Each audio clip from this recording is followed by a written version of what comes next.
Alright everyone, welcome to part 3 of our FL Studio Basics series. First of all, sorry if the mic quality isn't as good as the first two parts. I don't know why that is. I've looked into the settings and everything. Yeah, not sure why, but hopefully I'm clear enough so you can understand what we're going to go through today. So, where we left off was in part 2, I had shown you to bring in your own sounds from either the default packs in FL Studio, or if you have downloaded your own drum kits, bring in, your own drums or a sample. And for example, we used this top loop, which we brought in, and it wasn't in tempo, so we had brought that down to fit into 130 BPM, whereas the sample itself is 125. So today I want to show you making automation clips and how to organize your track so it's a bit easier, looks neater, and just helps you in the long run. So we'll start off with naming our patterns.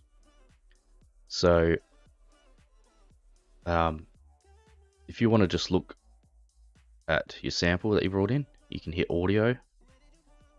Unsorted is all our drums, or you can look at them all. Now if we just go back to pattern 1, we know pattern 1 is our drums, so let's rename that. So I can right click here, hit rename, and I do have presets here.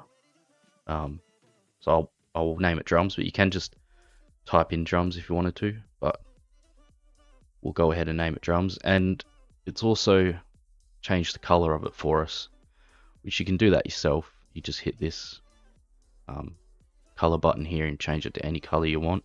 That's personal preference. Does help to distinguish between the other patterns. We know pattern 2 is our bass. Let's go ahead and rename that bass. Oops. Yep. No, bass. Right. And we'll color that. Let's make it like red or something. There we go. I could rename this too if I wanted to. I could just go here, rename top loop. I accidentally chose organ, so now it's got the organ symbol, but that's alright. You can also, throughout your song, you want to try and stick to your drums being, on the one track, your top loop, your bass, and whatever else you have. I would keep it on the same track throughout your whole song. It just helps organize it, and if you have an automation clip, you can use that same automation clip wherever you want to in the song. So we can rename that as well. Drums.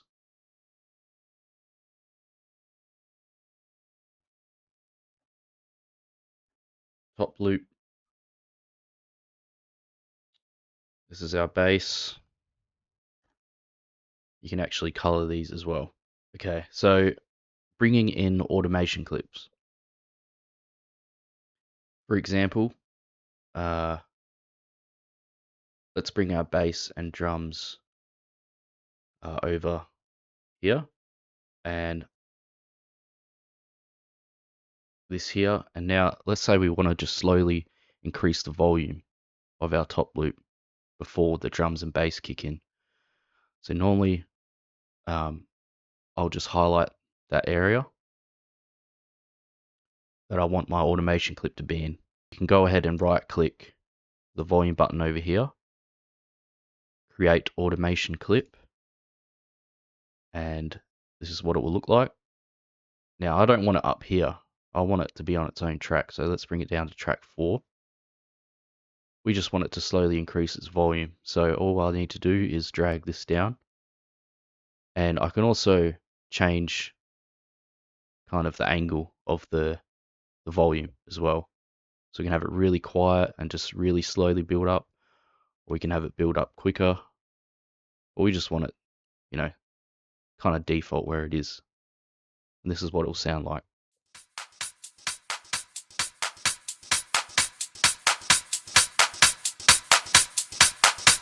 Though there's many instances where you'll probably use an automation clip. It's just so many ways you can do it.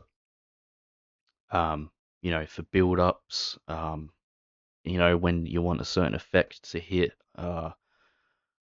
yeah, all sorts. But we'll keep it simple for this video. I'm sure you can experiment yourself once you get used to it. Doesn't just have to be volume. Remove this automation clip. So I can click on it, delete it there, make sure you delete it from the channel rack. So let's say we want to build it up with like a low pass filter. I'm going to go back into the mixer. Make sure I'm on where the top loop is, which is track 5. Now you have, a few different choices here to use a filter on, but I normally use effector. It's just what I've always gone to. You can use fruity filter, whatever. But effect is good because there's actually all sorts of effects you can add. We're going to use filter, and we're going to turn bypass off. Now, if I bring it down this way, this is going to give it a low pass filter. Up here is more of a high pass, and then obviously got in between. So low pass sounds like this.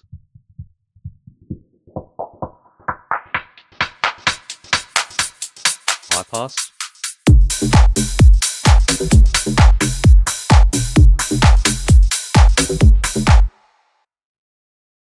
So we want to slowly build it up from a low pass to center. And what is affecting that is our X parameter and Y parameter. So we want both of these as an automation clip. Excuse me. Highlight once again. Create automation clip. Create automation clip. And halfway is where there'll be no filter on it. So bring them up both to 50%, which you can see over in the top left is your percentage. And this is what it'll sound like.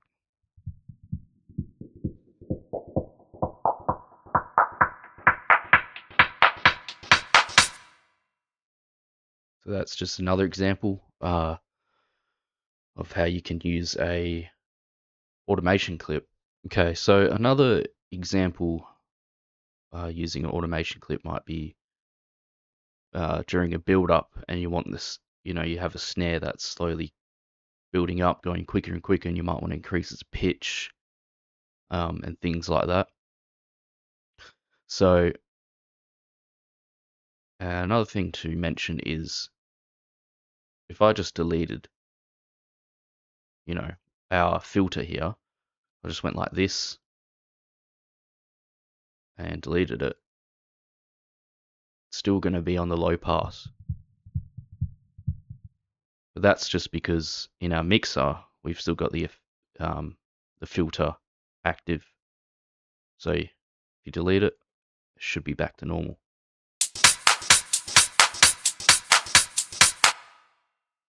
And if I had kept that automation clip in my song, I would have just probably renamed the track something like top loop filter or top loop cutoff, just to make it not as confusing on yourself. So let's just get rid of these and make a snare build up. So I'm making a brand new pattern. I'm going to bring in the snare, and I just gradually want to make these snares go quicker and quicker.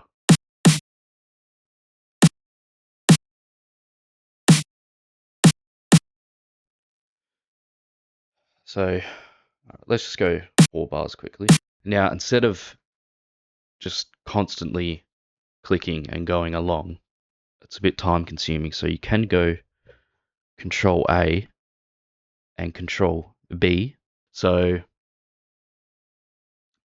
that will essentially copy everything or highlight everything you've just put in, and B will place it over next to it.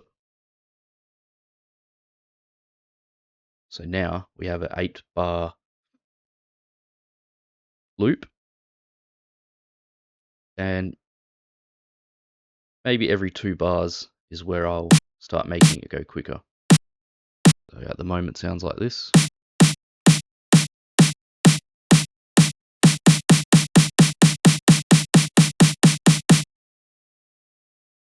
Remove these, highlight, Control copy,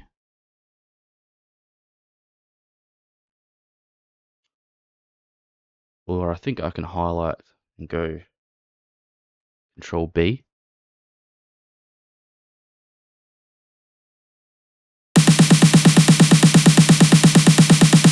We'll do that once again. Control B, highlight, Control B. Another thing I can mention is the snap. So right now I've got it on 1/6 step. If I went beat, it's only going to let me snap it to each beat. But because we want to go in between and make it a lot quicker, I've got it at 1/16 step. So I can just sort of go like this.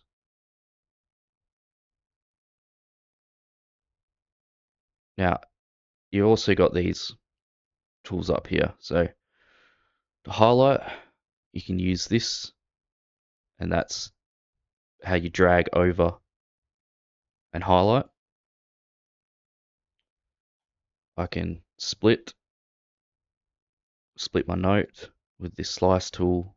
I can mute it, delete, and you got like a pen and a paintbrush. Now, pen is just to individually select it and move it, but I could use the paint tool to actually hold and drag like this.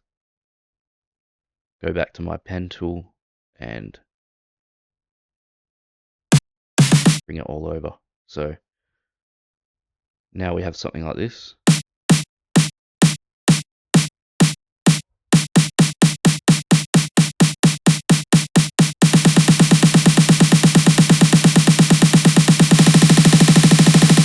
And for our last bar here, I'm going to make it even quicker. Sounds like this. Alright, so that's a really basic snare build that we've made. Now, I can use an automation clip to slowly bring up the pitch of that snare. You could also do it in the piano roll by just bringing each note one semitone.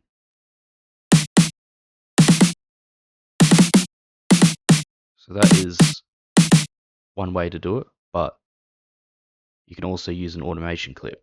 So let's bring in our build up here onto track 4. Highlight this, go into our snare, and go to our pitch. Right click, create automation clip. So now it will start off at its normal pitch and slowly go up to a high pitch, which will sound like this.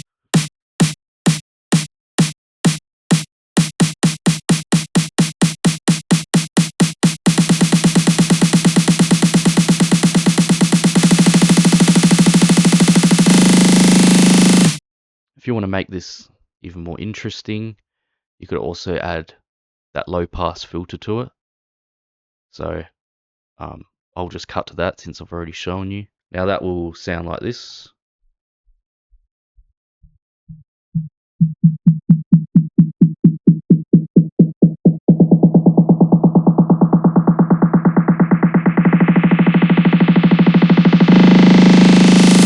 Sometimes what I add to my build-ups is actually reverb. Now,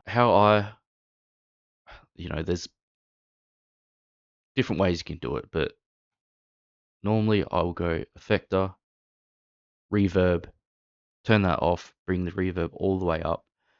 Now, I won't use these here. I'll actually use the volume of our for our effector plugin here. So if I brought that all the way down, the effector, you're not going to hear the reverb. But if I slowly bring it up, more and more reverb. So I'll create an automation clip with this and bring in the reverb over time. And sounds like this.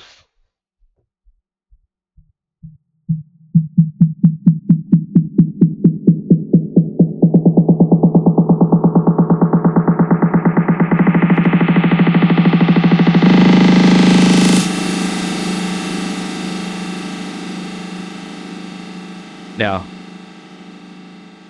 I've deliberately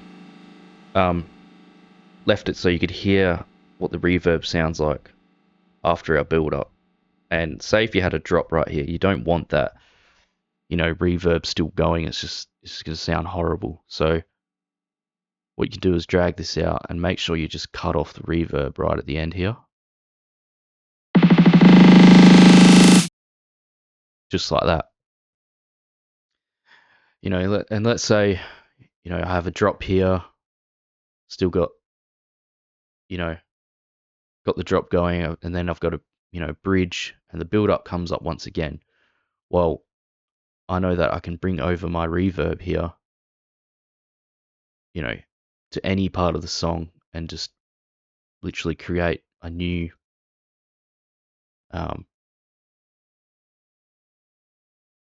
bring in that reverb once again over in this part of the song.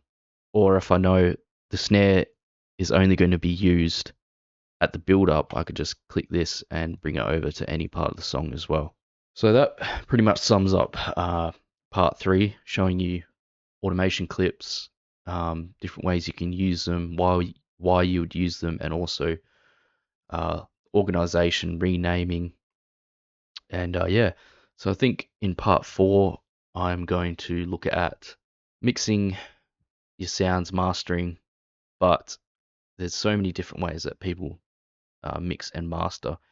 This is just would be the way that I do it, and just looking at why you might cut bass off certain sounds and different effects and things like that. So thanks for watching, guys, and see you on the next one.